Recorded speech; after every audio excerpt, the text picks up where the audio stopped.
मित्रों, आप गरीब हैं, अमीर हैं, इन चीजों की चिंता छोड़ दो दोस्तों।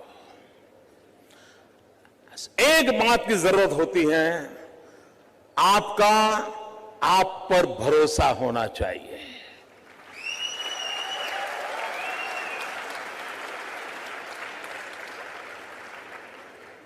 मित्रों, मेरे परिवार में 7 पीढ़ी में राजनीति का रवि मालूम नहीं है। मेरे परिवार में कोई राजनीति क्या होती कुछ पता नहीं मेरे परिवार में। और मेरा बैकग्राउंड भी बिल्कुल सामान्य गरीब परिवार का है। आप में से बहुत कम लोगों को मालूम होगा, मैंने पहली बार अभी 2 दिन पहले दिल्ली में आया था तो पहली बार अपने मुंह से मैं बोला था, मित्रों, मैं बचपन में रेल के डिब्बे में चाय बेचता था।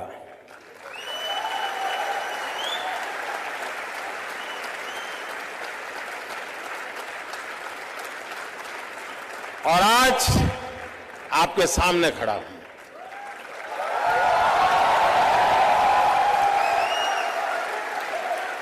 और इसलिए दोस्तों, आप ये चिंता छोड़ दीजिए आपका बैकग्राउंड क्या है। बिल्कुल घबराइए मत दोस्तों। आप किस परिवार में पैदा हुए हो, किस अवस्था में पैदा हो, चिंता छोड़ दीजिए दोस्तों। अगर आपके दिल में समाज के लिए, देश के लिए करने की आग है, निकल पड़िए दोस्तों, रास्ता अपने आप मिल जाएगा।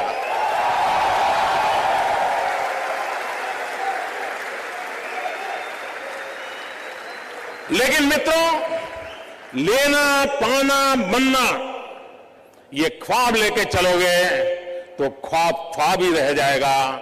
लेकिन देने के मिजाज से निकलोगे तो दुनिया आपके चरण चूमने लग जाएगी। ये मैं आपको विश्वास देता हूं।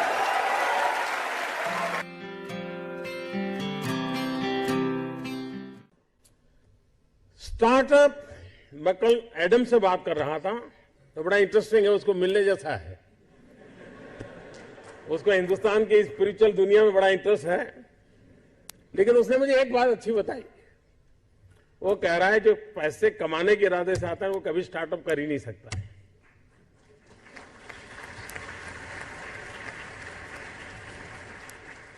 जो कुछ करने के इरादे से आता है, पैसे उसके लिए बाय प्रोडक्ट होते हैं। और आप सबने देखा होगा कि आप लोगों ने जब शुरू किया होगा तब आपने बैंक बैलेंस क्या होगा ये कभी नहीं सोचा होगा। लेकिन किसकी जिंदगी में क्या बदलाव लाता हूं यह सोचा होगा, तब हुआ होगा।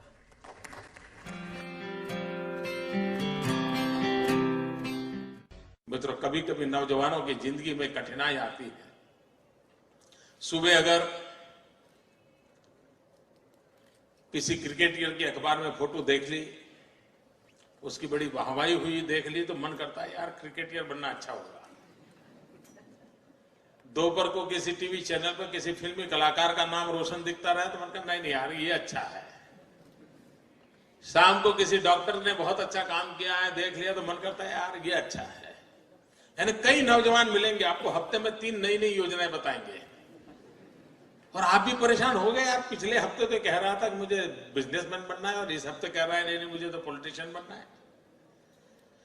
मित्रों, ज्यादातर लोग ऐसे हैं जिनकी इच्छाएं रोज जन्म लेती हैं और ज्यादातर इच्छाओं का बाल मृत्यु हो जाता है। मित्रों, ऐसी क्या इच्छा होती है जिसका बाल मृत्यु हो जाए? कुछ लोगों की तो इच्छा ऐसी होती है जिसका गर्भधारण ही नहीं होता।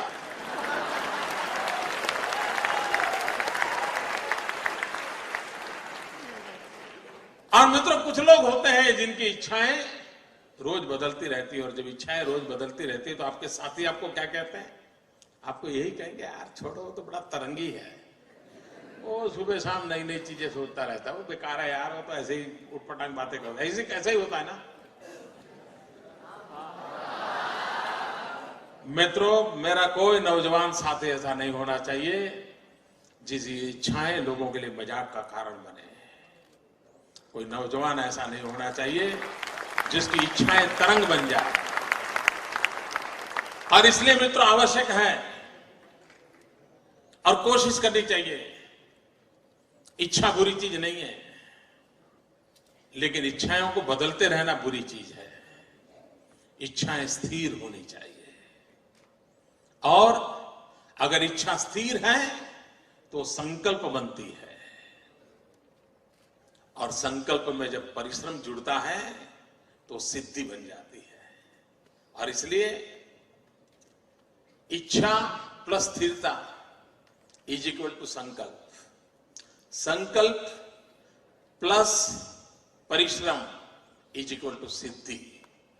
इस छोटे से अर्थ अलजेब्रा के समीकरण को लेकर के हम जिंदगी को बनाने की कोशिश करेंगे तो मैं मानता हूं मित्रों कि हम जीवन में कभी विफल नहीं हो सकते।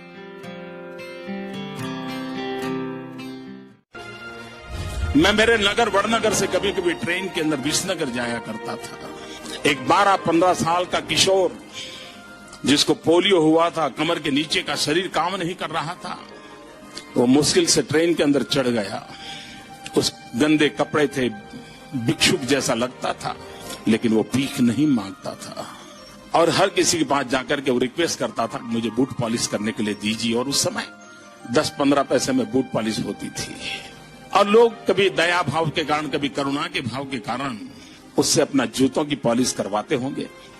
लेकिन मैंने देखा पॉलिश वाले करने वाले बहुत देखे थे, लेकिन इस बच्चे की तरफ मेरा ध्यान गया। मैं देख रहा था क्या कर रहा है। उसने क्या किया, अपने गंदे टूटे फूले झोले में से उस दिन का टाइम्स ऑफ इंडिया निकाला और उस पर लिखा था, ग्राहक के प्रति उसने लिखा था कि आज का दिन बहुत ही शुभ हो, आपकी यात्रा शुभ हो, आपके सारे काम सिद्ध हो। अंग्रेजी में उसने एक छोटा वाक्य लिखा था। और जैसे ही उसने जूते दिए पॉलिश करने के लिए, तो इसने उनके हाथ में टाइम्स ऑफ इंडिया पकड़ा दिया। उस ग्राहक को भी लगा कि 10 पैसे में पॉलिश हो रही है और 1 रुपये का अखबार पढ़ने को मिल जाता है। इस घटना को मैं देख रहा था तो मैंने उस बालक को पूछा, मैंने कहा भाई तुम हो कौन? बोले मैं कर्नाटक का हूं, तो कोई परिवार में है नहीं, मेरी शरीर की हालत अच्छी नहीं है, लेकिन मैं सम्मान से जीना चाहता हूं, इसलिए मैं यहां पहुंच गया हूं, करते करते काम कर रहा हूं। और बोले मैं लोगों की सबसे अधिक सेवा करना चाहता हूं। बोले हर दिन सुबह एक टाइम्स ऑफ इंडिया खरीद लेता हूं और दिन भर में 25-30 लोगों की जब पॉलिश करता हूं, 5 मिनट 7 मिनट पॉलिश करता हूं, उतनी देर वो अखबार पढ़ लेते हैं और मुझे आशीर्वाद भी देते हैं, पैसे भी देते हैं। मैंने इस दृश्य को देखा तब मुझे गीता पूरी तरह समझ आ गई। मुझे लगा इसको कहते हैं योग कर्मशु कौशलम।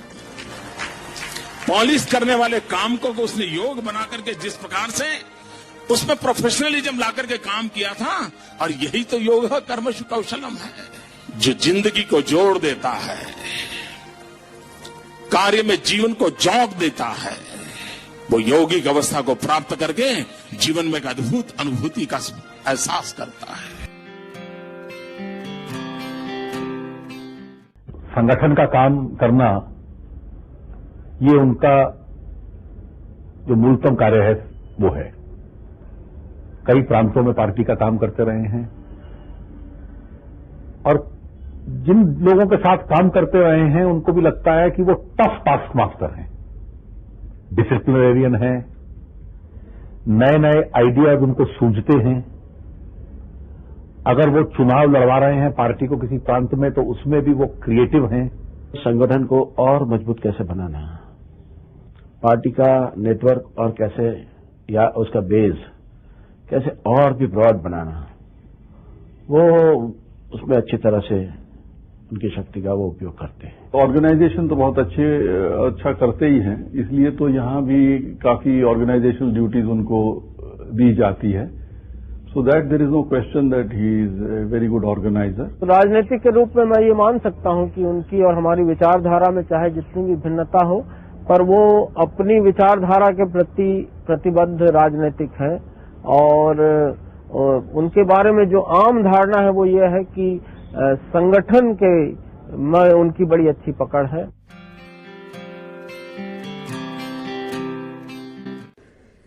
क्योंकि ज्यादातर ये फर्स्ट जनरेशन एंटरप्रेन्योर है, ऑल स्टार्टअप्स। और जब कुछ सोचा होगा नहीं बेटे अपना काम नहीं तो कहीं नौकरी कर ले, शुरू में जब दोस्तों ने सुना होगा बहुत मजाक उड़ाया होगा, उपहास किया होगा, जाते आते आपको उसी उपनाम से सुनाते होंगे, ये कुछ करने वाला है, ये करने वाला है। फिर एक पल आया होगा, सारी दौर विरोध हुआ होगा, सब दौर परिवार के लोगों ने विरोध किया होगा, नहीं ये नहीं करना है, जाओ कमाओ, नौकरी कर लो, देखो उसका पहचान है, वो नेताजी को जानते हैं, जाओ उसको मिल लो।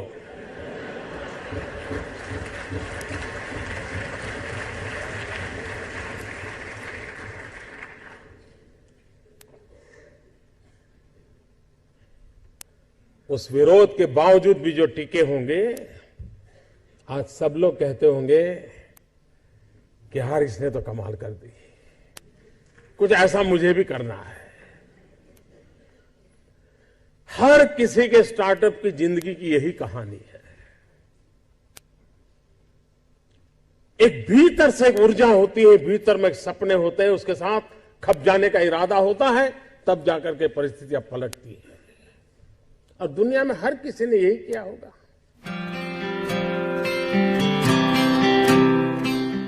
आपके जीवन में आप उस अवस्था में है, उस अवस्था में इतना पसीना बहाना चाहिए, इतना पसीना बहाना चाहिए, साथियों को लगना चाहिए कि यार ये एक बड़ा अवसर ऐसा है, खुद मेहनत करता है तो और औरों को कभी कहना नहीं पड़ता है, फिर सब लोग दौड़ते हैं।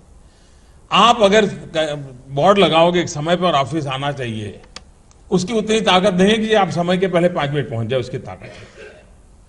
आप अफसरों को कहेंगे भाई सप्ताह में 1 दिन दौरा करना चाहिए, रात को गांव में रुकना चाहिए, 2 दिन रुकना चाहिए, उतनी ताकत नहीं है कि जब तक हम जाकर के रुके।